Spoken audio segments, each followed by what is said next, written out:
All right, we're live, but we got to make sure we got Facebook with us, so we got to let it breathe just for a moment. And then we're going to fire this bad boy off officially, and we are good. Welcome in, everybody, to the Huddle Up podcast, presented, as always, by Mile High Huddle. I'm your host, Chad Jensen, and with me, my partner in crime, my fellow football priest. You know him as the deputy editor of milehighhuddle.com. He is Zack Kelberman. Zack, hope you had a great weekend, my friend. Good job today on Kelberman's Corner. We'll talk more about some of the things that came out of today's episode. But first and foremost, my friend, how was your weekend? It was okay. It was kind of chill, I'd say. I just same old, Chad, just grinding away, covering two teams and getting ready for the draft. And it's always weird not podcasting on Friday and Saturday. I kind of miss it, but then I'm always excited to come back Sunday. So how was your weekend? It was good. It was a good weekend. Been traveling around a lot the last 2 weeks for vacation and visiting family and stuff. And so it's been nice just to have a couple of 2-3 days in one place. And so things have slowed down for me. I've been fiddling around with my music. I'm building a studio at my home. And so any spare time I get outside of MHH, outside of the fam, I've been doing that, recording some stuff and just kind of scratching that creative itch. But Zack, I got to get your thoughts on a very, very interesting article that came out today at milehighhuddle.com. One, Dalton Risner, I almost said Noah Fant. One, Dalton Risner recently appeared on the podcast of, let me just get this going here. Bear with me one sec. Of the Matt Lombardo show. All right, let me blow this up. And he addressed, the last thing we had heard about Drew Lock and Peyton Manning as far as 2021 was Peyton back in February when he was asked, talking about the fact that, hey, I'm a Drew Lock fan and I'm really pulling for Drew, which is cool, right? It's interesting to hear that, but it comes off more as a type, kind of like a platitude, or you're not sure if it's just a platitude, just a guy saying something nice about the other guy because the other guy currently is, the incumbent starting quarterback for the Denver Broncos. Well, fast forward to this past week, and Dalton Risner appears on the Matt Lombardo podcast, and he says, quote, Peyton Manning is a big fan of Drew Lock. Him and Drew have been doing a lot of work this offseason and watching film. So if he's on board with Drew, I'm on board with Drew too. It's been fun, closed quote. So Zack, Peyton Manning, his tutelage of Drew Lock continues into 2021. It's definitely encouraging, and hopefully that throws a kink into the narrative that Locke doesn't want to get better or Locke doesn't have what it takes to improve because, going to Peyton effing Manning for advice and for support, that's a pretty good boon to lean on, Chad. That's a pretty good buoy for his development, having Peyton in his corner. And as we all know, this isn't the first time. Last year, he hooked up with Peyton Manning, picked his brain a little bit. I think even as a rookie, he reached out to him. So there's always been a connection between Drew Lock and Peyton Manning. And let us have a little disclaimer by saying, no, we're not saying Locke is going to be the next Peyton Manning, but it's encouraging that he's still with it, still picking a future Hall of Famer's brain and trying to get better. This cannot make him worse, Chad. That's for sure. It's really interesting because you hear from the inside, you're always wondering what's the internal view of Drew Lock. I mean, we heard Philip Lindsay on his way out the door to Houston talking about how, this is on Drew to basically make it happen. Right. Find a way, make a way. You can't wait on external factors. It's up to Drew that he's got the talent. It's, he's got what it takes. But at the end of the day, to close the gap, it's up to you.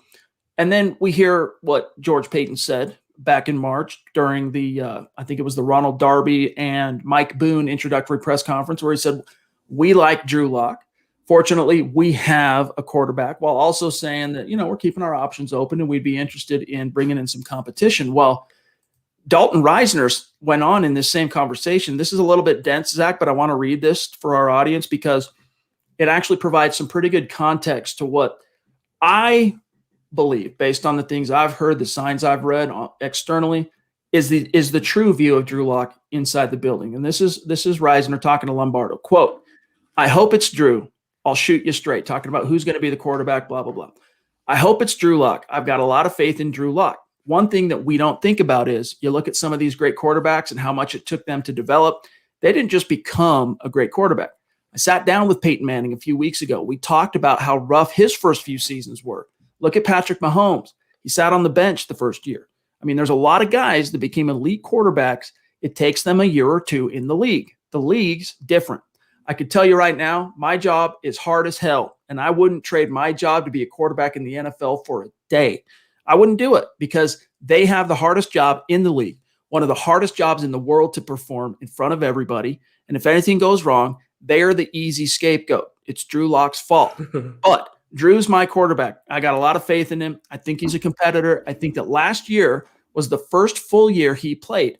You could treat that as one of Peyton Manning's first years or the year Patrick Mahomes sat on the bench, whatever. It was a learning year for Drew. So obviously we know this is a huge year. We need to have a better season than 5-11. Man, you might need to record this interview and save it in your files because I sure hope here in 6 months you're like, dude, you were right, because that's what I'm banking on. Close quote. Let him hate, baby. Chad, let me just say, first of all, nothing Risner said here is groundbreaking or mind-blowing. I think it's kind of sad that he has to remind a luxurious fan base like Broncos country with such lore that a young quarterback is still developing going into year 3, that a quarterback with a certain number of starts under his belt that's still very much raw, tangibly raw and intangibly raw, is only going to get better. And he's saying, listen, I hope the narrative is wrong about Locke. I hope he outperforms everyone so we can say, listen, we knew what we had all along. But, you know, I see some comments. There's a certain Drew Lock critic in the comments, I won't mention him by name, that kind of poo-pooed the Peyton Manning thing. Okay, you can poo-poo that, but the feeling out of the locker room is that Drew Lock has the support of veterans, of younger players, of older players, and of course also of George Payton. So this narrative or this speculation that he's not this team leader, he doesn't have the pulse of the locker room, I think that's patently false, Chad. And I think every interview that's come out this offseason has disputed that. And Risner here with authority. He also went on in the same conversation, I didn't put this in the article, but he went on to tell Lombardo, did Risner, basically more kind of a commiserating, kind of a lament that, man, I don't understand. I'm paraphrasing him here, but people are so impatient nowadays. They want the results right now. And that's what kind of led into that last block of words that I just read, the quote from Risner that, look, it takes time. And, contextually, there's a lot of truth to that. But at the same time, you're juxtaposing that in a modern NFL that sees guys like Justin Herbert come out of the box onto the field and then break NFL records. And so fans see that, right? And then they get caught up in QB envy. And they think, well, if Justin Herbert could do that, the Broncos can do that if they draft a quarterback in the first round. Well, not all first-round quarterbacks do what Justin Herbert did. And I got to reiterate here, Zach, and then we got to get to our matters of business here. I'll serve it back over to you that, it's very rare to see a rookie quarterback come into the league and in year 1 lead that team to a winning record, lead that team to the postseason. Herbert, despite all his record-breaking stats, couldn't do it. Finished sub 500, could not forestall Anthony Lynn losing his job. You can go back to 2018 on Lamar Jackson taking over for an injured Joe Flacco. He balled out of the box, and that team ended up making it to the playoffs. But from there, Zach, you really have to dial it all the way back to 2012 to Andrew Luck and RG3 to find a rookie of note quarterback that led their team in year 1 to a winning record. And if you actually watch the Justin Herbert tape from last year, not to take anything away, he had a phenomenal, record-setting rookie season. And you can talk about Anthony Lynn getting fired, and rightfully so, but he was handled really well on offense. I mean, the plays they called for him, the game plans they had, I saw a comment that mentioned he had a security blanket in Keenan Allen. He had another one in Austin Eckler. What did really Drew Lock have for a security blanket last year? He had 2 rookie wide receivers and a tight end that was being phased out by his own offensive coordinator. I just think if he was handled a little better, and they called plays and they schemed to Lock strengths, just like the Chargers did last year with Justin Herbert. That team was decimated, and they still put up numbers. They weren't winning a lot of games, but the development and the progress that you saw on offense was tangible. And it's on Herbert as well. I mean, he had a hand to play obviously in that, but the coaching, and if you watch it on tape, I mean, the eye test is right there. Locke did not have that. And I mentioned this on KK today, whether you're on either side of the aisle, whether you support Locke or don't like Locke, I think we can all agree that Pat Shurmur really did him no favors, nor no favors to any player on the Broncos offense. So until that changes, how do you expect the entire operation to take a step forward? I firmly believe, and I might not test my hypothesis until 2022, but you put Locke with better coaching, he's a night and day different quarterback. We'll continue to address this topic. We'll get to your questions. We'll get to your super chats. We got some stars to shout out here in just a moment. And then also some other buzzworthy stories and things that we've picked up over the last couple of days here at MHH. We'll get to all that. But first, we got to say thank you to the presenting sponsor of tonight's live stream podcast, Manscaped. Guys, 2020 is in the books. Not only are we basically entering the second quarter of 2021, but it's springtime, baby, right? It's warming up around the fruited plain. You've got summer rapidly barreling down. And if you want to take your male grooming to a whole other level and be the best version of you could possibly be, Manscaped is here to help you do it. Manscaped is the best in men's below-the-belt grooming, offering precision-engineered tools for your family jewels. And look, it's helped me. It's helped Zach. It's helped John. That we use this product. I use this product. I'll speak for myself literally every single day, Zach.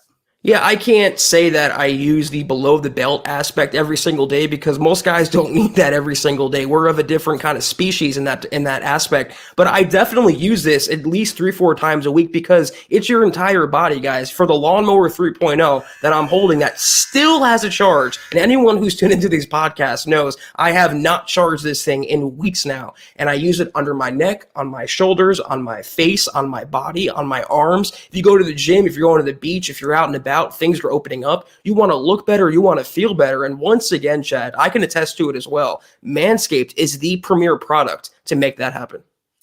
From the weed whacker for your nose and hair to the lawnmower to all the different accoutrements like the crop mop, the crop preserver, the cologne, which is called Refined. There are so many different tools in this toolkit from Manscaped to help you take your self-care, your male grooming, what it means to be a man to a whole other level. So head on over to manscaped.com. If you use the code HUDDLE, you'll get 20% off plus free shipping, and your boys, they'll thank you.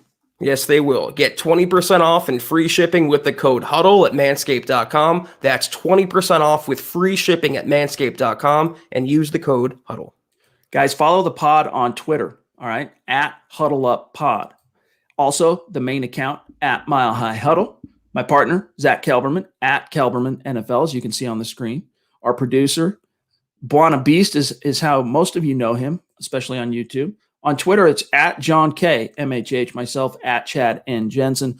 Also, gentle reminder to head on over to the merch store, huddleuppod.com. Get your swag on, get a hat, get a t-shirt, get a mug. We are we're in the process of completely revamping that. And we're going to be doing a whole new rollout of our merchandising for MHH, for the Huddle Up podcast, for all the podcasts. It's coming in the very, very near future. So stay tuned for that. But there's still some great, great items that they have sold like hotcakes since we opened up the store in January of 2020. And we owe that to you guys, but check it out. It's another way to support what we're doing here. Also, talking about support, head on over to our Facebook page, the main page for Mile High Huddle, and you'll see the big blue button. You click that, you become a supporter. You get access to Kelberman's Corner, which is every Sunday at noon.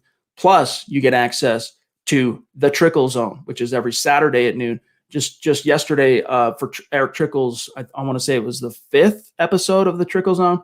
He broke down the top 10 edge rushers in this class and the top 5 interior defenders on the defensive line. And I'm telling you guys, if you really want to know what's going on in this draft, if you really want to know how these dominoes are going to fall, this is how you educate yourself. This is how you do it. Eric Trickle's already done the work for you. You just show up and learn. All right. Very edifying. But that's how you do it. It's only for supporters on Facebook currently. We're going to be rolling out very, very soon a 3-tiered membership option on YouTube. And we'll unveil that here in the very near future. But for now, if you want access to our premium video content, including Kelberman's Corner and the Trickle Zone, you got to become a supporter on Facebook, the big blue button. And if you're not in a position to do those things, gang, it's all good. We're seriously just stoked to have you with us. We do ask that you, number one, subscribe wherever your preferred spot to listen or watch the podcast is. Make sure you're subscribed. Make sure you have notifications clicked. Like the video. Guys, we humbly ask you to like the video. If you're watching this on Facebook, even if you're only in the chat with us for 2 minutes, give it a like. Also on YouTube. Those two platforms especially, you guys have no idea how much that can help us. A simple thing. And then number 3 is the litmus test. If we're doing a good job, or at the very least, if you respect the effort, share this video out there and help us continue to grow and reach new like-minded Broncos fans just like you. And Zach, before we dive into some of the questions that are queued up, I want to say thank you real quick, because with Facebook, the way it works right now, this is how we have to do it. Shout out to Joshua Shadow for very generous stars on Facebook, and also Gary Leeds Palmer, who was there today for KK. Appreciate you guys. Thank you, guys. We'll keep an eye out for your questions or comments in the chat. All right. With that being said, John, let's grab Ed Keating and welcome in everybody. It's good to see each and every one of you. Most of our regulars in the chat, including one of our superstars, Edward Keating. Appreciate you, dog. He says, I love seeing Peyton Manning still working with Drew Lock. I can't wait for Lock to prove all the haters wrong. Thanks, Chad and Zach. Denver Broncos for life. State of being. # let them hate. Yeah, it's really cool to see. And honestly, I'm not sure if Drew Lock, if Peyton Manning didn't have a well-founded knowledge that Drew was probably going to be the guy this year, I'm not sure how much of his time, Zach, he really gives to Drew Lock, if not for that. I think obviously all bets are off. You never know. A GM could suddenly fall in love with a quarterback, and you never know. But I think Peyton's pretty confident in the belief that they're running it back with Drew at least one more year. And if that's so, I think those making the calls and those in the locker room going to war with Lock side by side are okay with that. And I saw a comment, it flashed off the screen. I believe it was from Charlie Beagle that said, everyone seems to like Lock except Broncos fans. Everyone that likes Lock except the people who should like Lock. And it's a little disappointing because Broncos country, myself included, you, Chad, everyone out there pined for a young quarterback, and you finally got one, and you're developing him. And as Risner said, you're going through the growth spurts. You're going through the ups and downs that we talked about, the roller coaster that we all laid out, Chad and I, last season, all week. Every week last season. So that's what you're going to get in a young quarterback. And if you have to run it back with him one more time, it's not the worst case in the world because he wants to get better. He's actively working with Peyton Manning to get better. And what other quarterback in the NFL has that resource, Chad? None. That's exclusive to Drew Lock. And if he can even learn one thing, if he can even be 1% better, then I will take that. And this all precedes what's expected to be more throwing sessions, passing camps. He's going to organize more than likely before training camp. He's going to get more chemistry down. He's going to have more time to work in this offense. God forbid it's Pat Shurmur, but at least he has time and continuity. So if you have to run it back once more with a young quarterback, as people are telling you, inside Del Valley, not just me and Jet, but Dalton Risner and George Payton specifically, it's not the worst case in the world. There's a lot to like about Lock, despite what the fans believe. John, real quick, the stream just did a jump. I got Michaela next, but in between, we have Muhammad, Tanner, and Willie, if we can get those great superstars queued up. But, Zach, I submit, you brought up something there. I think there are two main reasons, all right? Broncos fans should not only not be skeptical of Drew, all right, but actually be excited for Drew for 2021. And that is the fact that he's getting the same offensive coordinator, the same playbook in back-to-back years, which is the first time since his sophomore to junior year at Mizzou. And in that second year of having back-to-back systems at Mizzou is the year that he broke the records in the SEC as far as passing. And look, the SEC in its existence, right, going back through the history books, they've had some pretty prolific quarterbacks snapping the ball, throwing the ball around in the SEC. And Drew, in that second year of benefiting from the same scheme, blew the doors down. The second thing I think fans should see as a great cause to be, if not excited, at least optimistic, even if there's some caution tempered there in that optimism, right, in Drew Lock, is the fact that he's getting Cortland Sutton back. All right. Mm-hmm. And the 2B to that is you're getting Jerry Jeudy in his second year development, stepping forward under Zach Azzanni, and the same for KJ Hamler, and the same for Noah Fant, who, of course, the difference being he's going into year 3. And you have an easier schedule. And on paper right now, you're returning the same offensive lineman, except for Juwan James. And if he plays well this year, you have a potential top 12, top 10 offensive line with Mike Munchak. So, all the groundwork is being laid for Lock to either bomb or succeed this year. And I like that, Chad. I mean, we're Drew Lock fans, but we also submit that it's on him completely. It's on him. It's make or break for Locke this year. So if he's not the guy, that will come out in the wash, as you like to say, and we will all recognize that, and we will gladly eat crow if he is not the guy. But anyone who, and I saw a comment that I absolutely agree with here, anyone who watched the second half of the season, or particularly the last 4 games of the season, you saw a different quarterback. Was he Mahomes? No. A few quarterbacks are, but he was a lot better than he was in the first half of the season, and that's less to do with Pat Shurmur reportedly chopping down the playbook and Locke just being more comfortable. The finale against the Raiders, Broncos-Raiders, was on NFL Network over the weekend. If you watch that game, ignore Vic Fangio's defense, ignore the timeout gaffes, watch Locke and how comfortable he is. That might have been his best start in a Broncos uniform. So he's only getting better as time goes on. And if you invest in that and don't give up on that, I believe firmly you will reap that reward. Well said. Muhammad, MHH, Mel Model in the house. Seriously, every single day, consistent. Appreciate you, my friend. Your generosity, your support, your passion, your contributions to MHH and what you bring to the community, my friend. Just know that we see you. We don't miss that. We appreciate you. And you mean a lot to us. Yes, sir. Muhammad, you are the best, man. We appreciate your support in KK as well, and all the hyping you do on Twitter with the dragon gifts. I love it. We definitely appreciate you. Thank you. Most definitely. Tanner, good to see you, brother. Good to see Tanner.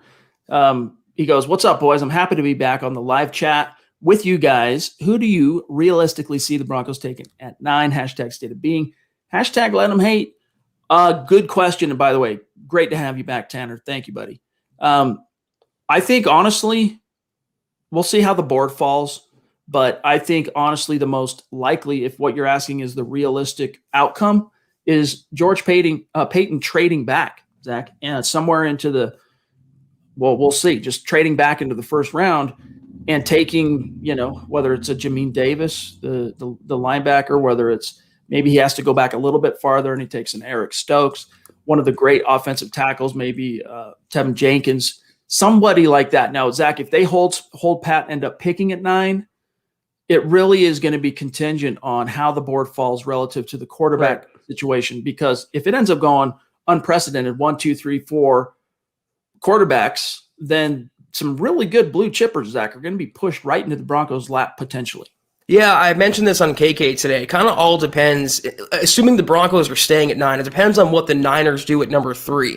If they take Mac Jones, there's a chance that either Lance or Justin Fields falls to them at number 9. And if that's the case, they would consider taking one of those quarterbacks, or like you mentioned, Chad, moving back to a quarterback-needy team, of which there are many. Talk about Washington. New England is a team that can really make a move to the top 10. I would not discount them. The Bears even. The Broncos are sitting pretty at number 9. That's why I'm not jumping to trade up to number 4. They're guaranteed to land a blue-chip prospect at a position of need.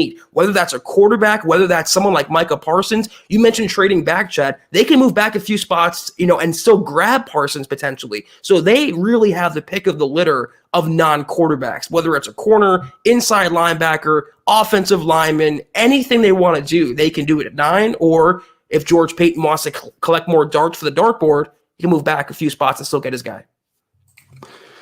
Willie in the house. Good to see you, brother. Appreciate you. He goes, "Man, I said Drew needed to call up Peyton day 1. Getting me pumped. I bet Drew shocks a lot of people this year, assuming Shurmur isn't terrible." It's a big assumption to make. It is an assumption, but here, I'll give him one small benefit of the doubt, and I'll say this about Pat Shurmur. In the same way that, Drew Lock and all the skill position guys and the O-line had to learn the scheme, Shurmur had to get to know each and every one of his guys, and that is a learning process that does come with the learning curve. And depending on how apt, depending on how experienced you are as a coach, is probably what's going to determine how quickly you navigate that trial and error pitfall.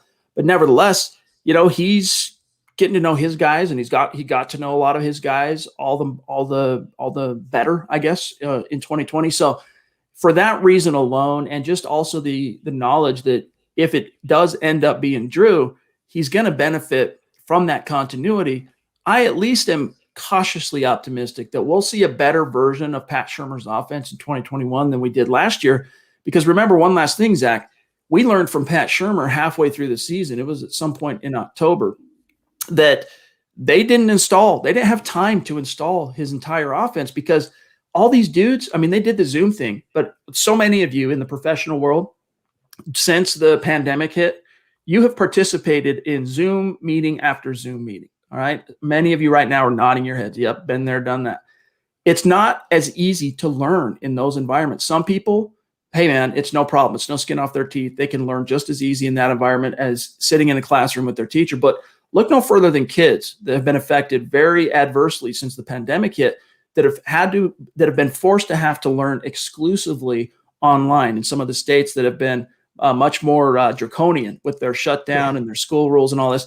It is affecting kids in the same way. And kids are the sponges, right? Zach, kids are the ones that, I was just talking to Carl Dumler, who, congratulations to him on adopting his two sons that are coming from the Dominican Republic, which is just phenomenal blessing. But I was talking to him about the fact that they are native speaking Spanish, right? These boys that he is adopting. And I'm like, do you speak Spanish? And he goes, no. Well, a little bit. We're trying to learn up on it, but no. I'm like, well, how are you going to communicate with these two kids? He's like, well, we're told by the adoption agency and whatnot that these kids, because they're kids, they show up once they're in America for 3 months or so, they learn the language, like they can communicate, they can speak. That's kids, man. Kids are resilient. So if they struggle, Zach, with online learning, imagine how, and most of you right now, the adults watching this are nodding your head, it's difficult, Zach, to learn in those environments, which is why getting them in the flesh in OTAs instead of meeting these guys for the first time on the doorstep of the regular season is going to be an arrow, I think, in Shurmur's quiver. I mean, Chad, I'm almost 32 years old, and I'm the exact same way as most school children. I have to actually be doing something. I have to be doing it, not just being told it for me to learn. I learn by doing, not by listening. And I think Drew Lock is the same way. But to your point about Shurmur, I'll give him that. We give Lock that excuse about not having the time last year. But hopefully Pat Shurmur got to know what a screen pass is. Hopefully he got to know what a jet sweep is. Hopefully he got to know what creativity is and ingenuity is, because there was none of that last year. So it won't matter the step forward that Lock takes if he takes that, if Pat Shurmur's so phasing out Noah Fant, ignoring Jerry Jeudy, just not doing anything that's conducive to the offense's success. But I will be fair here.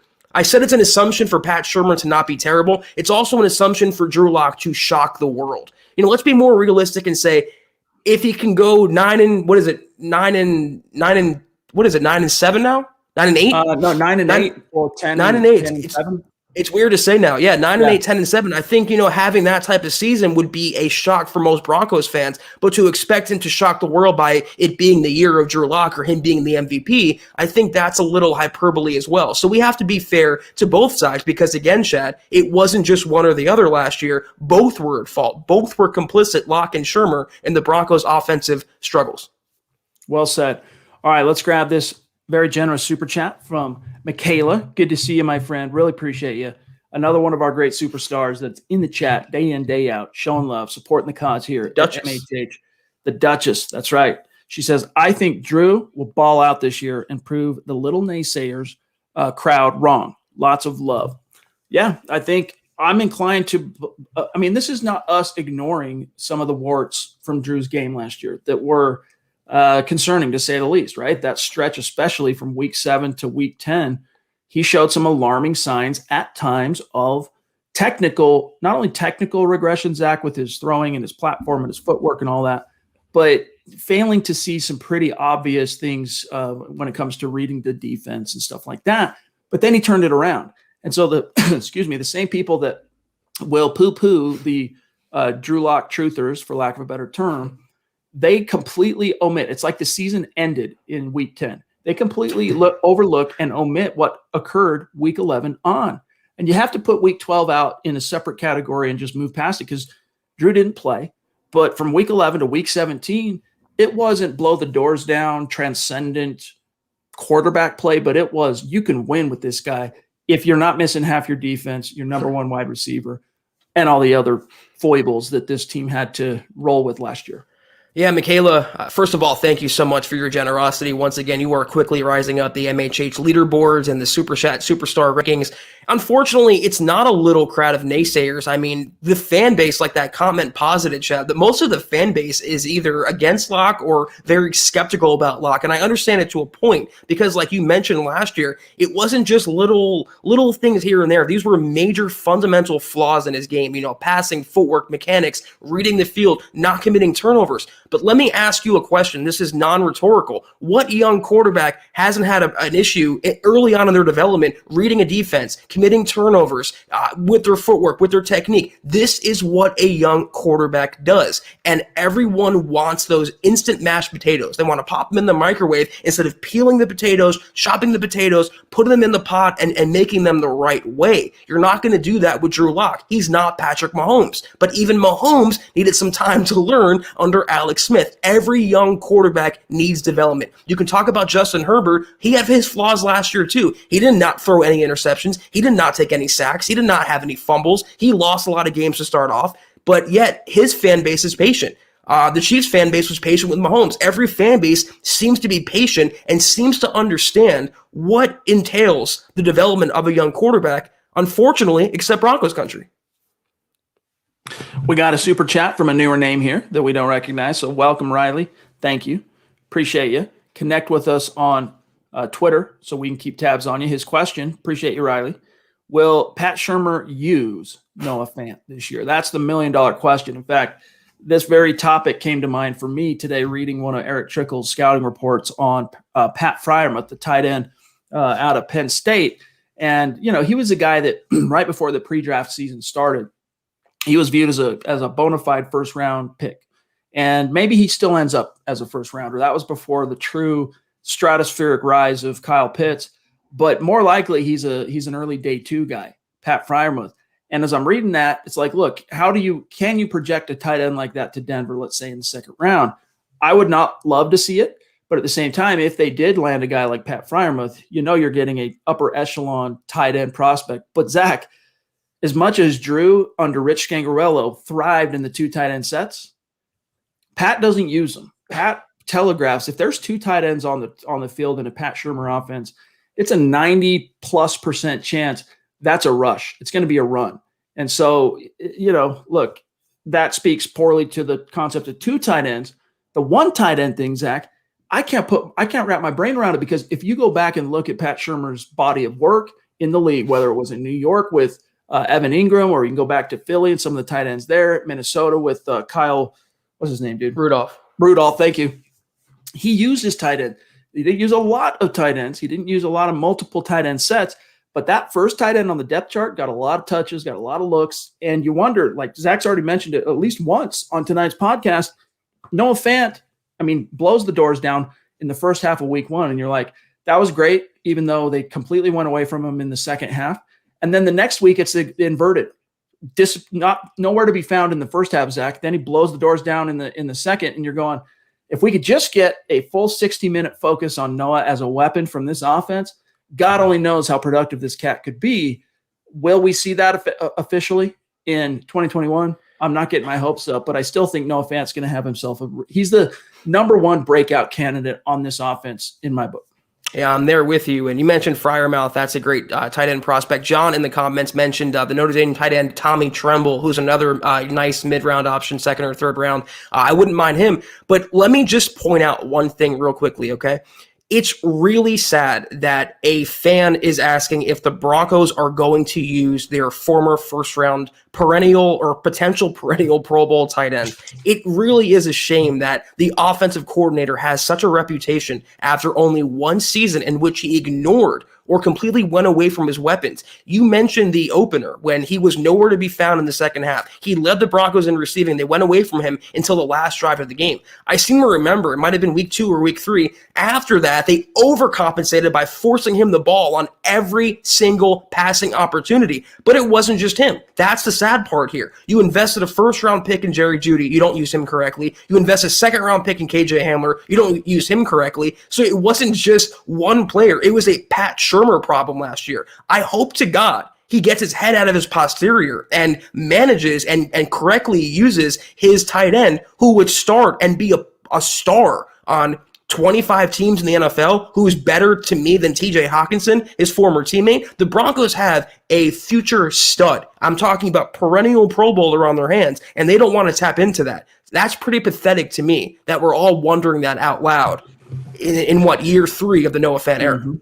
Yes, indeed. It's a true head scratcher. And I think, in fairness, you can charge some of that to just the inexperience of the trigger man for Drew, who had a lot on his plate in terms of, even without Courtland Sutton, you had some bona fide playmakers crying and demanding the ball, including Jerry Jeudy, including Timmy P. Patrick, who emerged last year.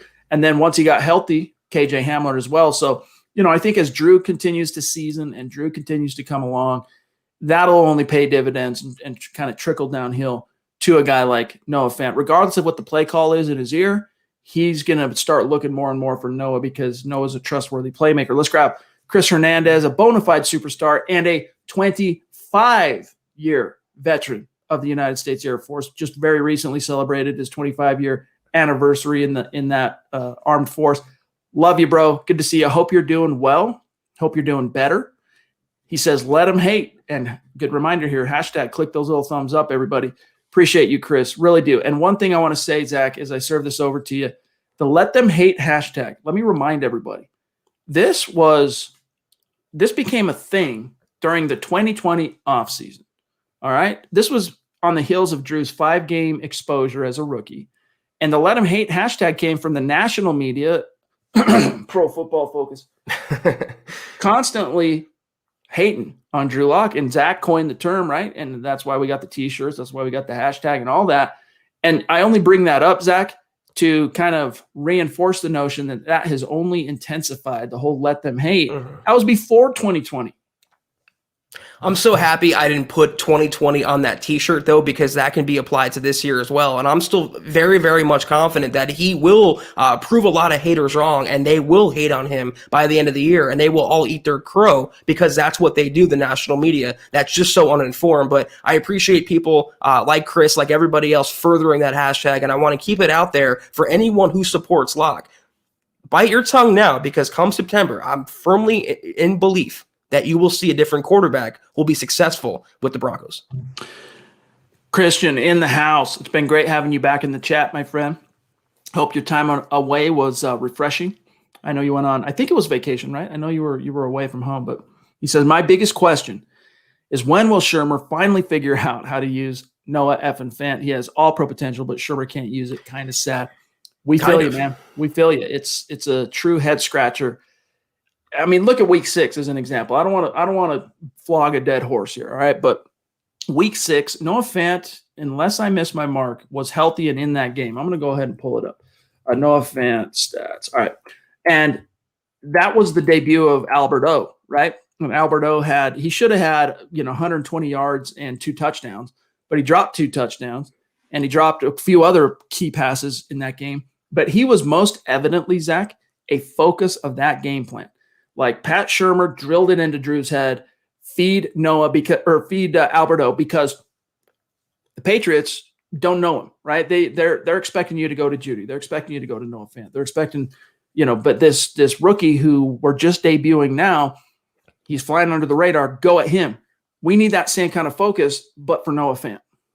Yeah, and I'm glad Christian brought this question up. We appreciate your support as well, Christian. Thank you. My last comment about Fant, I'm thinking to myself, Chad, okay, I'll even give Pat Shurmur the benefit of the doubt, and I'll say, okay, he will find a way to get Fant open, or at least get him the ball this year, barring Locke's play or the quarterback's play.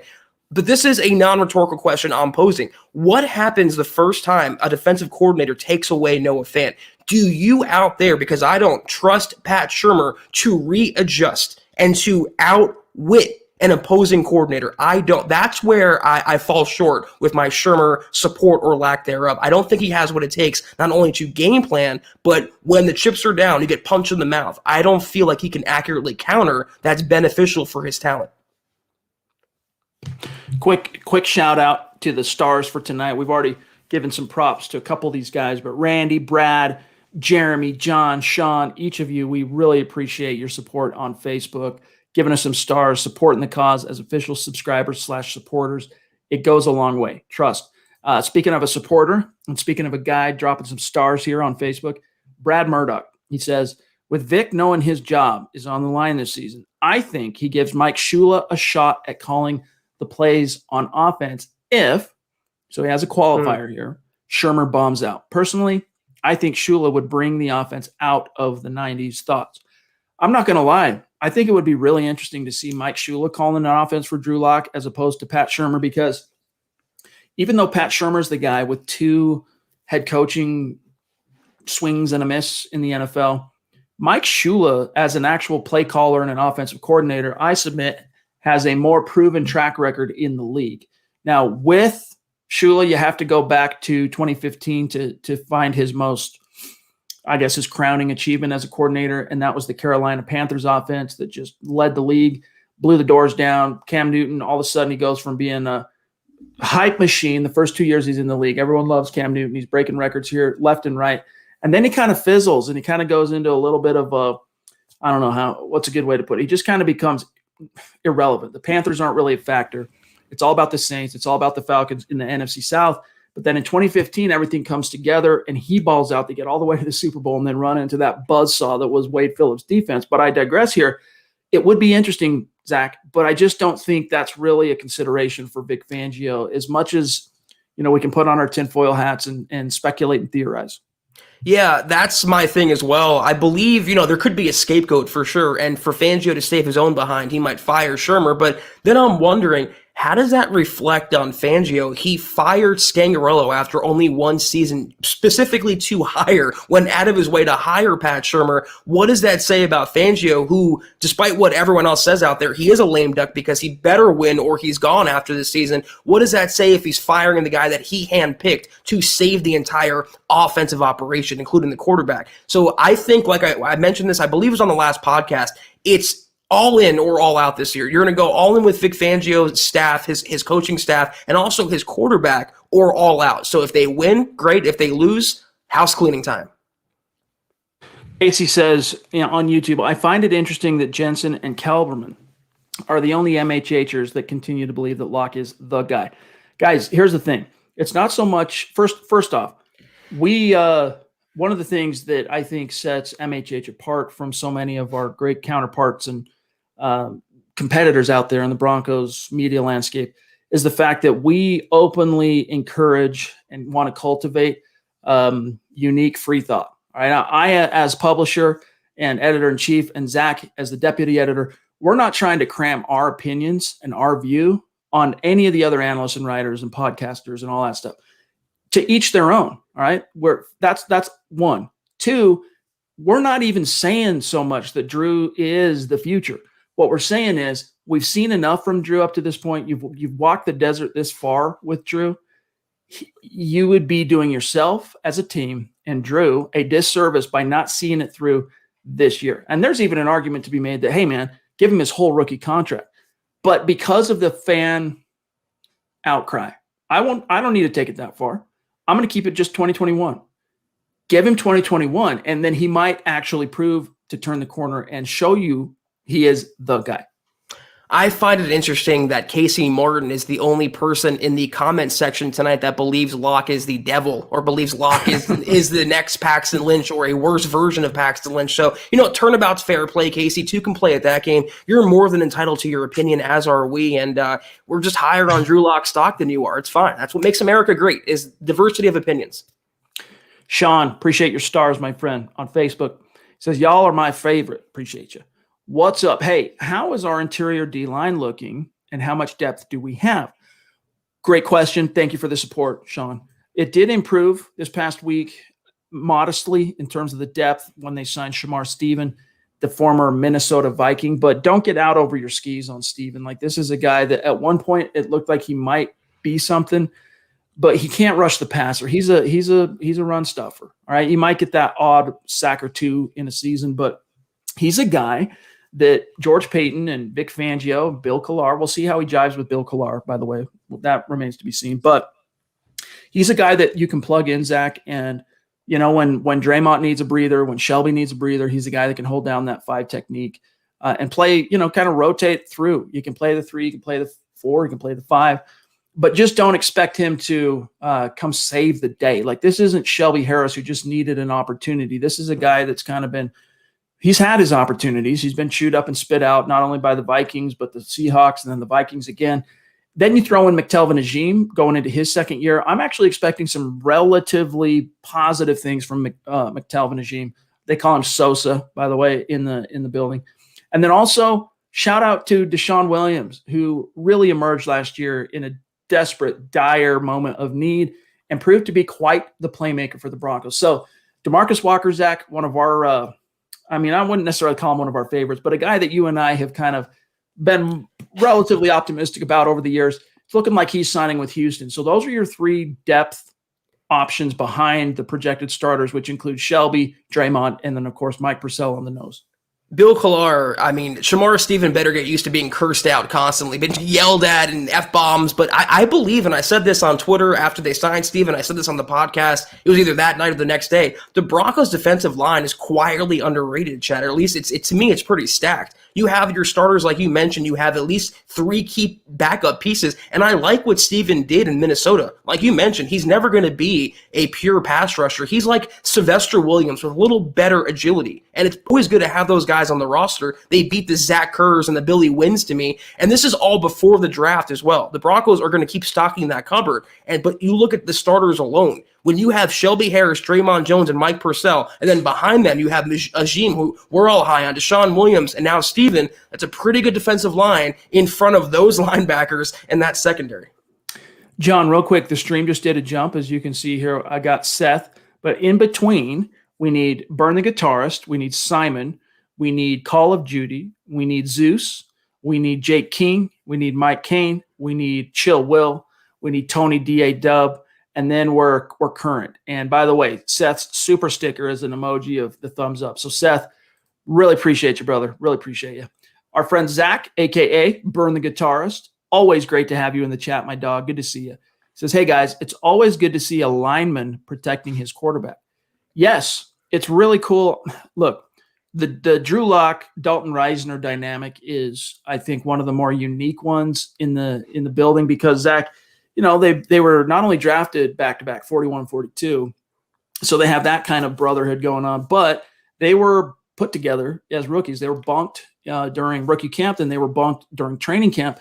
So, I don't know this for sure, but I am relatively certain that Dalton Risner is one of Drew's closest friends on the roster. And so he goes to bat for him. And I don't think it's just – it's definitely there's a bias there because it's his teammate and it's his friend. So, you gotta be wise to that somewhat, but that's as it should be. This is his, they came in together. He's in charge of protecting him on the blind side, even though he's a guard on a tackle. You want to see that. And Risner is a very articulate, outspoken guy. Like when someone puts a mic in front of his face, Zach, we were there at the combine where he steps up and we're in the muss, right? There's dozens and dozens of media. They got the podiums are set up.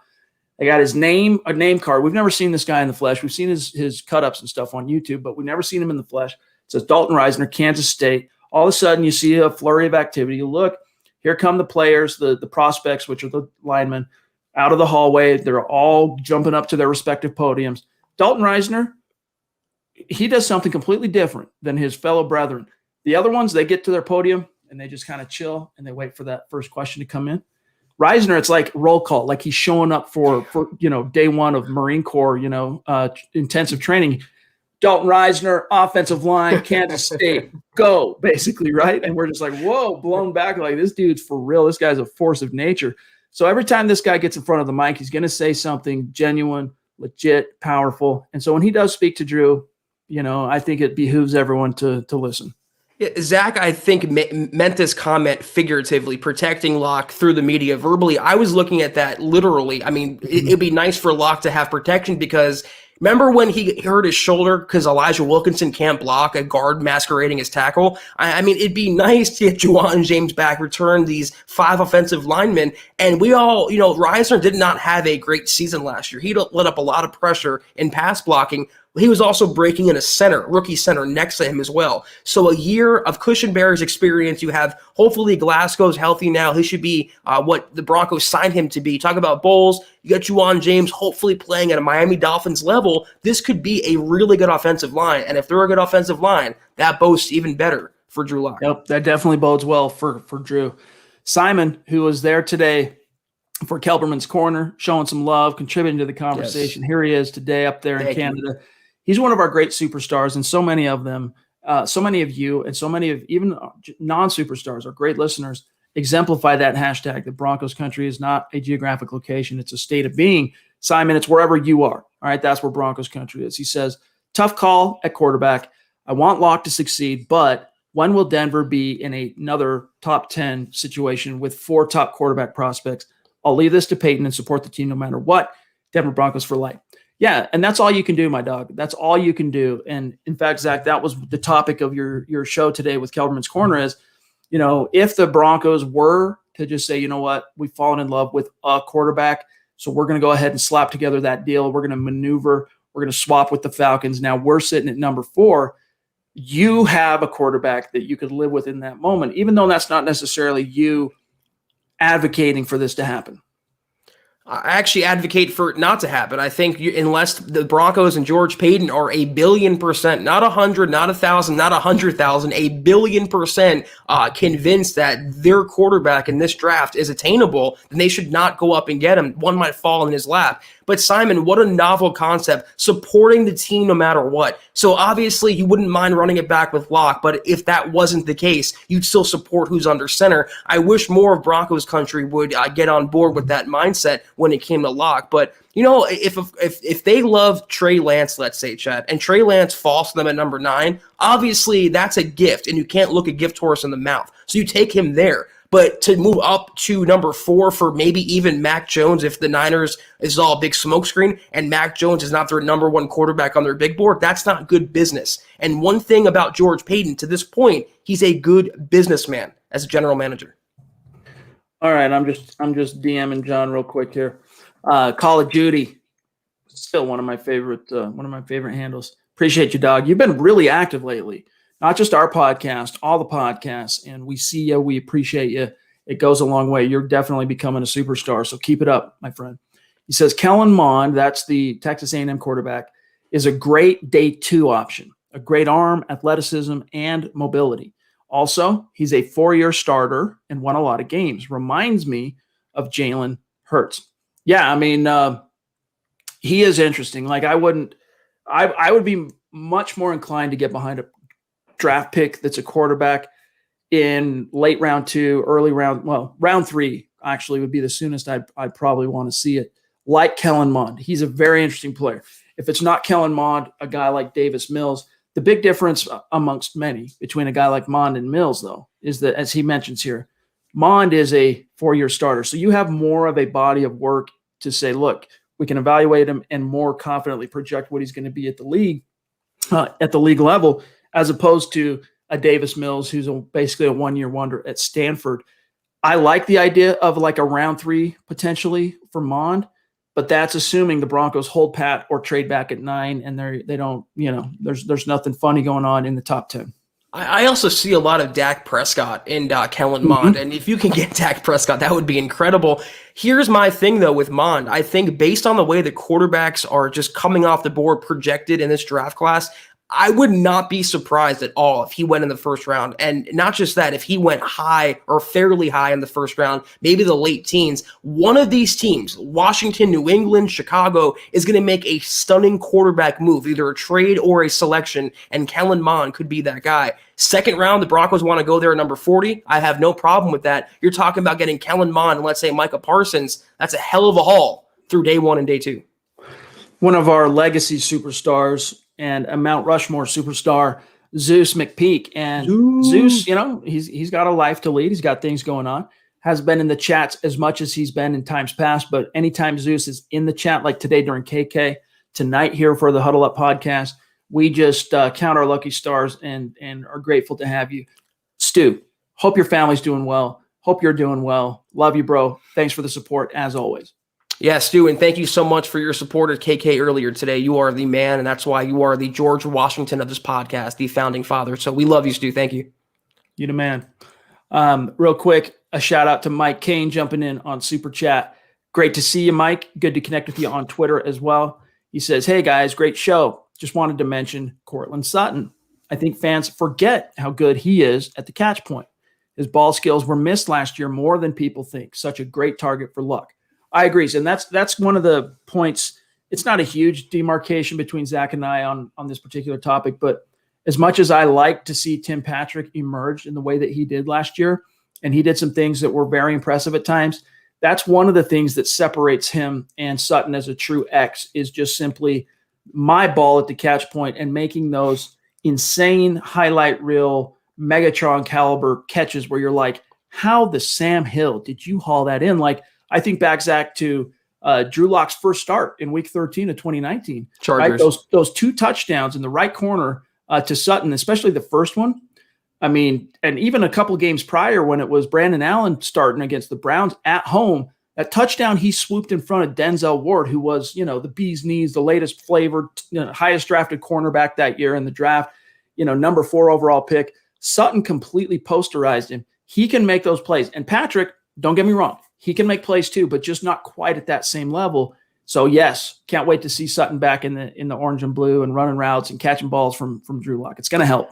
Yeah, to be fair, I mean, you stack up most receivers against Courtland Sutton. Courtland Sutton's better. I'm a huge Tim Patrick super fan, but, there's no comparison in talent there. And, Mike, I agree with your premise, but how can any Broncos fan forget about Courtland Sutton? And this is the recency bias, I believe, that's echoing throughout Broncos country. Same thing happened with Demaryius Thomas, Phillip Lindsay. I mean, when a player just disappears for a little bit, even Von Miller, a player just disappears from the national spotlight or from the attention, and they're just forgotten about. Courtland Sutton is a top 10 wide receiver. He is a little mini version of Megatron. And you're talking about Megatron in this offense with Jerry Jeudy, with KJ Hamler, with Noah Fant, with Melvin Gordon, and with a potential top 10, top 12 offensive line. It's scary is what it is. They put that all together, Chad, with Pat Shurmur. This is a lethal offense on paper. All right, we are at 56 minutes, and we got a few great superstars. Very, very patient we got to get to, but we got a rapid fire. We're on more than just the back nine. We got to kind of muscle through these last ones, and we love doing it. Don't get me wrong. I say that like it's some kind of, don't interpret that to mean that we don't look forward to doing that. It's just that we're running out of time, so we got to kind of hustle.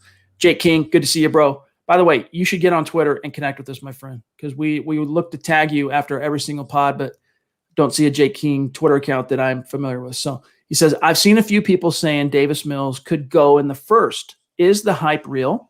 Is he the best quarterback outside of the Big Five?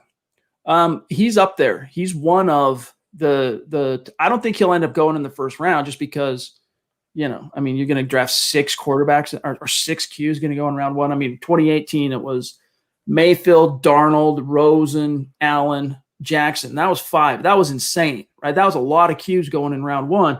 I don't think you'll see 6 this year. I think the soonest you would see Mills go, absolute soonest, is round 2.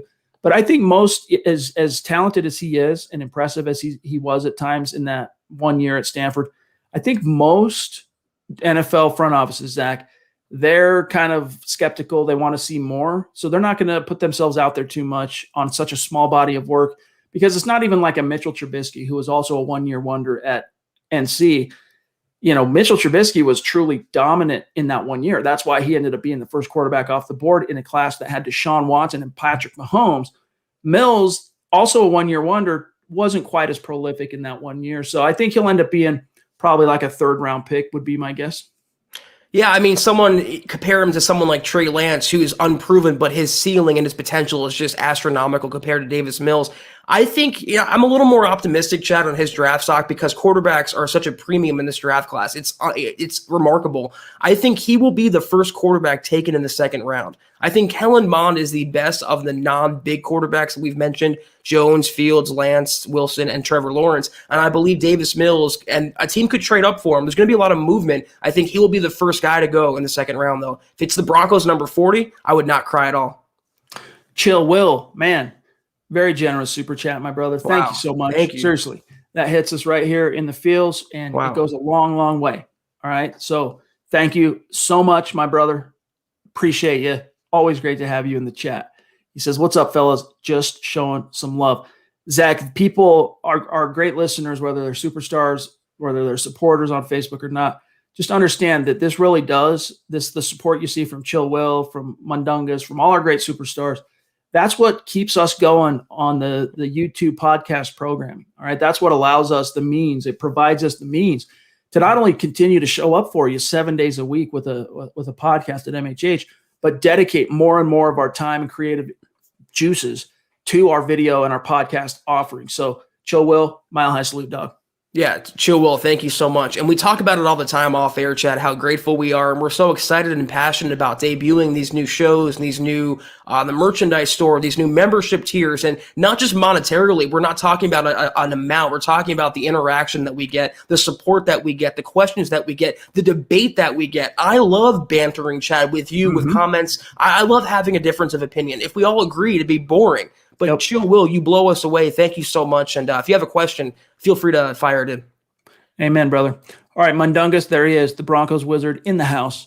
Appreciate you, brother, reminding everybody. Smack those little thumbs up. Good to see you. Really appreciate you. Another guy, I think Mike's been with us approaching the 1 year mark that he's been active and engaged in our community, and it's been really great to have you, Mike. So thanks, brother.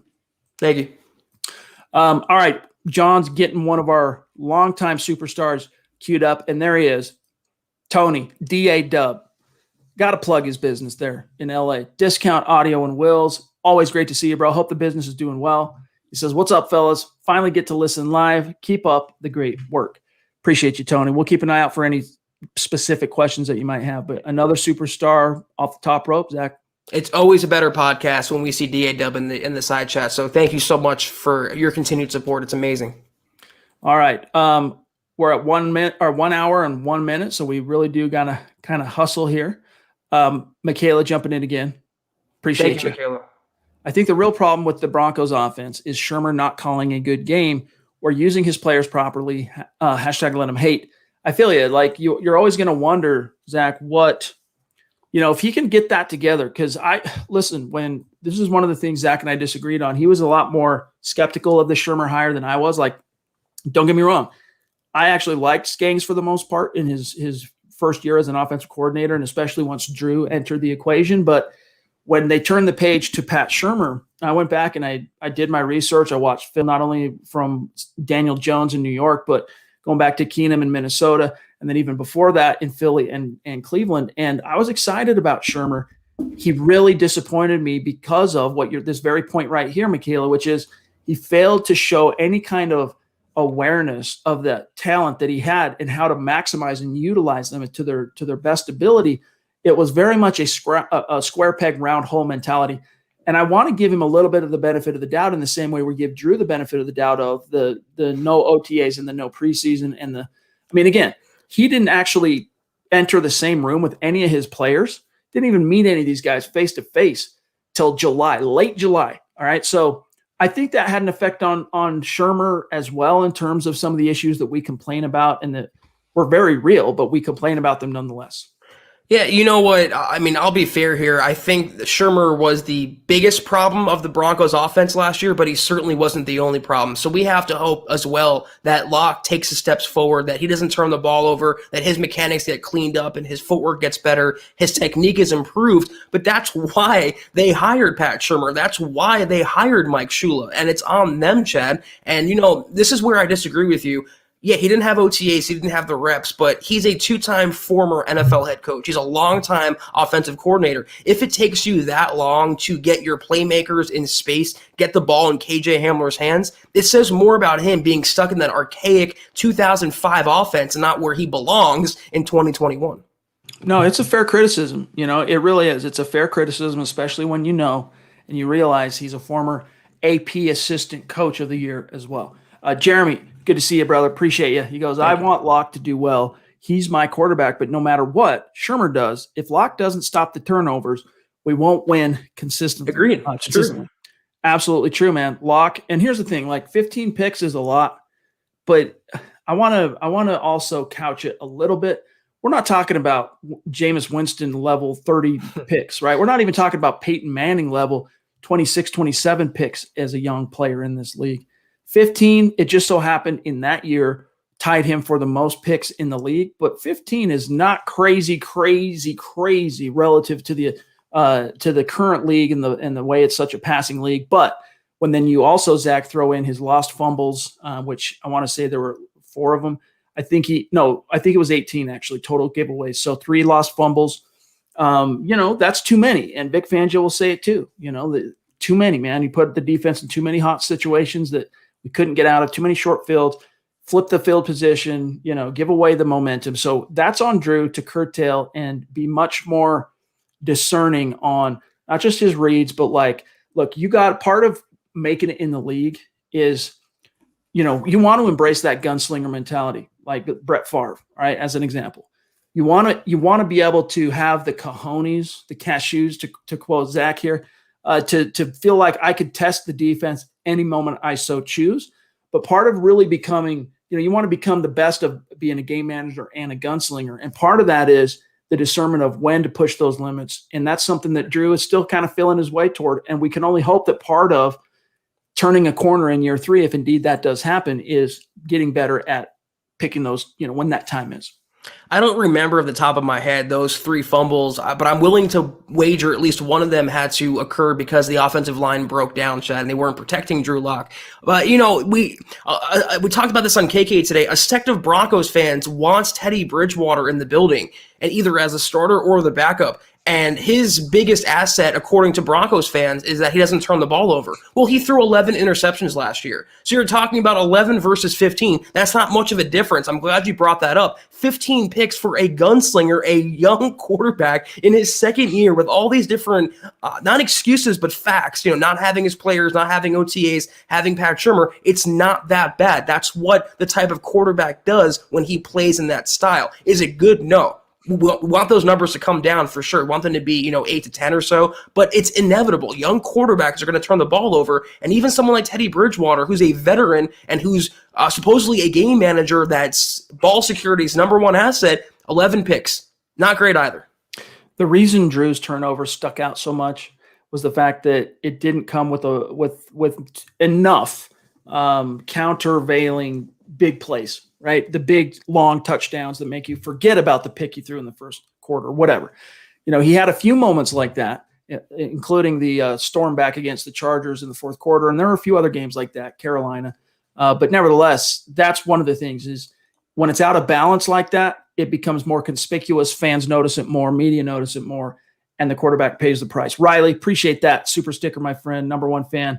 Seriously, appreciate you, dog. Connect with us on Twitter so that we can stay in touch. Mark Langley in the house. What's up, bro? MHH, Mount Rushmore superstar. What's up, my guys? Lock will unlock. Mark my words. Hashtag Huddle Up Pod. Hashtag Hey John, football priest, MHH. Love you, Mark. Good to see you as always, bro. Thank you, sir. I want to grab this real quick from Matt on Twitter. Shurmur just needs to call more play action. It will lead to increased targets for Fant. That was another maddening component to last year's play offense. Action. What's there that? was no play action, dude. There was none. I mean, none is an absolute, and I try to avoid absolutes. So there were so few that why does that matter? All right, when you're not play faking at all, even if an opponent is not sure if the coming play is going to be a run or a pass, if you're not mixing in a healthy amount of play action, they can sell out. They're not. It's like, what was one of our complaints about Josie Jewell and Alexander Johnson last year? Both of them really struggled to not get fooled by opposing play action. They would suck up on the play fake, right, vacate that middle zone, and they'd go right over their head. Boom, completion. Boom, completion. You gotta that's another thing that's on Shurmur. You gotta pepper that in more consistently and creatively, so that the defense that you're facing each and every week is more on its heels, and that not only affects the linebackers in the middle, Zach, it affects the safeties. It even affects the corners. All right. So that's definitely something that needs to improve on the X's and O's side from the coordinator. We've had a question as to why the Broncos veteran OC is ignoring a future perennial Pro Bowl tight end. Then we have another comment pointing out that the coordinator did not call play action for a second-year, first-time, full-time starting quarterback. It's pathetic, Chad. What other fan base has this complaint? that their coordinators not call play action for their quarterbacks. It's literally football 101. It's offense one-on-one. It's the first thing on the first page of your offensive coordinator's playbook. Why wouldn't you want to do that and help out your young quarterback and also your running game, Chad? Because the threat of the run will also increase when he pulls the ball away, so they're getting it to the running back. It's absolutely a complaint, and that's why I'm saying unless Pat Shurmur suddenly grows a brain, it's really not going to matter what the Broncos offense do, no matter who's at quarterback. It's a concern, dude, to quote the Big Lebowski. Tom L. Greco, good to see you, brother. If Drew fails this year, bona fide superstar right here, I'll solely blame Pat Shurmur for probably ruining Drew's career. Thanks, guys. Well, let's hope it doesn't get that far, Zach. I don't think it will. I think if he bombs in Denver, I think he'll go on to have success somewhere, maybe as a backup, but I think we would see a better Drew Lock once he's free from Pat Shurmur. Calvin, good to see you, brother, and another great superstar that we've been able to connect with on Twitter, which is always great. He says, what's up, Broncos country? I missed the last few pods. Last season, let's see.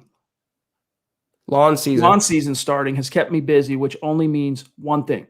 Broncos football is here. Let's go. Yeah, dude, that means that if the grass is starting to grow, right, and you got to get the aeration done, you got to get the fertilizer on that sucker, the weed, the weed and feed, lawn mowing, all that stuff. That means we're inching ever closer to the draft, and then we're going to inch ever closer to the actual football season. Amen, brother. Yeah, manscaped.com, promo code HUDDLE, weed whacker, lawnmower. Yeah, and it's another Sunday, Chad, where no football. And I mentioned the Raiders-Broncos game that was on NFL Network. I watched that with some sadness because I miss football already. I really do, and I can't wait for September to get here when football is back. All right, real quick, I'm going to circle back and see. I think it jumped, and we missed a few people. John, real quick, we need Tom again. We need Willie again. And then other than that, we need Chris and Dennis, and then we're current after Josh here. So Rogue Theory, a.k.a. Josh, good to see you, brother. He says, just saying what's up, gents. Go Broncos. Hashtag let them hate. The number of things that I have in common with this cat is crazy, right? First of all, punk rock, Broncos. Looks like he's a pretty nerdy Star Wars fan as well. So that's three things, dude. You know, that's like they say in the Bible, in the mouth of three witnesses. Also, in the sign of three things in common, that means we're meant to be, dog. Good to have you. Chad found his bromance. Bromance alert. Willie, appreciate you, bro. Can we get a quick shout out for my man, John? Hats off. Of course. John Cronenberg, producer extraordinaire, the community maven extraordinaire. We couldn't do it without John. John is the man, and it's always good. And thanks for bringing that up, Willie. It's good for John to hear that from you, from us, from everybody. The real MVP. Follow that man at John K. MHH on Twitter. All right, real quick while John's queuing up a few things. Tom, thank you on Facebook. All right, real quick here. I'm scrolling because I don't want to miss anybody while John gets a few queued up. Chris P., good to see you, bro. He says this QB class is overrated. Good show, guys. Yeah, the quarterback classes year in and year out are always overrated. I mean, that's just par for the course, guys. I mean, remember what they were calling 2018's class? This is the Hall of Fame class of 18. They hadn't even stepped on a football field yet. Rosen's already busted. Darnold's already busted. Mayfield seemed to have finally turned a corner once they got their coaching ducks in a row. Lamar's been the truth. He's already an MVP. And then who am I missing? Oh, Josh Allen. So three of the five have so far turned out. Two of them, not so much. But that's the way it goes, Zach. Quarterback classes year in and year out are vastly overrated. What about the 2012 class? You had Andrew Luck and Robert Griffin III, and they're both out of the league or out of starting capacity. So, yeah, there's going to be – I think there's at least one prospect in the top five that's a little overrated for my liking, but we'll say the same thing next year, Chad. It's just the nature of the beast when it comes to the draft. All right, we got Dennis here, and then we got one more from Christian, and then we're out. Appreciate you, Dennis, another superstar. This guy in Michigan rocking the MHH dad hat like a distinguished boss, all right? Just showing some love. Appreciate you too. Not as much as we appreciate you, brother. Trust on me. Really, really means a lot. Thank you, Dennis. All right, last one, guys, and then we got to go. Okay, we're over here. Christian, appreciate you. When Glasgow is on the show, are you guys going to pick his brain about how you truly feel about Shurmur and his thoughts on Locke? Because I want to see that. I mean, we'll get to some key issues with regard to our show with Graham Glasgow, which is April 21st. It's a Wednesday night. The usual time, right? 6 Mountain, 8 Eastern. So, yeah, we look forward to that. But we don't exactly have it planned out exactly what we're going to ask him. But trust, it's going to be appointment watching. Don't miss that episode. And you can't expect him to start bad-mouthing his fellow teammates or the coaching staff. He's going to say a lot of, I think, player speak, but we're excited to have him on and hopefully get some insight from inside the locker room in Dove Valley. I'm very excited. All right, last thing here. We got one last circle back to our great supporters on Facebook, because I know there have been a few other, just to make sure we cover all our bases here. We don't want to leave any of our supporters out in the cold. Let me just run through these names one last time, guys. Appreciate each and every one of you. John Houston, Tom Rallis, Jeremy Kusish, Brad Murdoch, Sean Miller, Randy Jones, Gary Leach Palmer, Joshua Shadow, each and every one of you. Seriously, mile high salute, hats off, love you, appreciate you. Always great to have you. And with that, Zach, oh, look, DW, top roping it at the 11th hour. Here's the 2-minute drive, come from behind. Dale with the clock winding down on the road, AFC title game against the Browns. Dale drops back, hits Mark Jackson, touchdown. This bad boy's going to overtime. Rich Carlos seals it in overtime. Broncos are going to the Super Bowl. Dale, love you, brother. He says, great job, gents. Broncos country. Thank you, Dale. We appreciate you so much, and we hope you had a good night and enjoy the podcast tonight. Always great. All right, guys, we got to go. Thanks for being with us. Connect with us on Twitter at Huddle Up Pod, at Mile High Huddle, at Kelberman NFL, at Chad and Jensen, and last but not least, at John K. MHH. Become a supporter on Facebook so that you can get access to Kelberman's Corner, to the Trickle Zone. And by the way, we have received a few questions from some of our great supporters, Zach, who aren't able to be in the live show, and they're wondering, how do we then watch the show if we're not there live? Guys, if you're a supporter and you're not, and it's okay if you miss a live show, because you're a supporter, all you got to do is go to the Mile High Huddle Facebook page, which is facebook.com/Mile High Huddle. Click on videos, scroll down, you'll see the one you missed. All right, it's as easy as that. So they're on demand after the live has expired. They're on demand to be watched at your leisure. Willie, appreciate you, bro. He says, I can attest John's a hell of a guy and a follow. Yes, he is. John's the man. We're right there with you. Thank you, Willie, too, for your donation, your support. We appreciate you. Sign us off, Zach. Yes, guys. Chad, have a great night. It was great to get back into podcasting, putting a bow on this week, or however you want to look at it. Maybe it's the start of a new week of podcasting. But thank you, John, for handling the behind the scenes. Thank you all for tuning in with us tonight. Did we get a last minute? This is one that we missed. This is my fault. Tom, love you, bro. Just real quick, read that off, Zach, and then sign us off.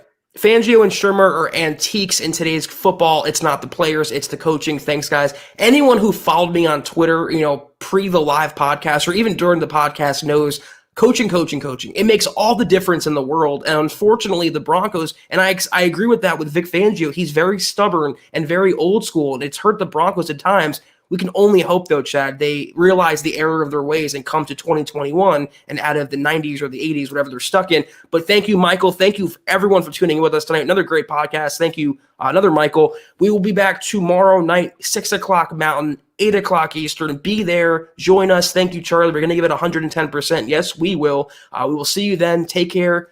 Have a good night. And as always, go Broncos.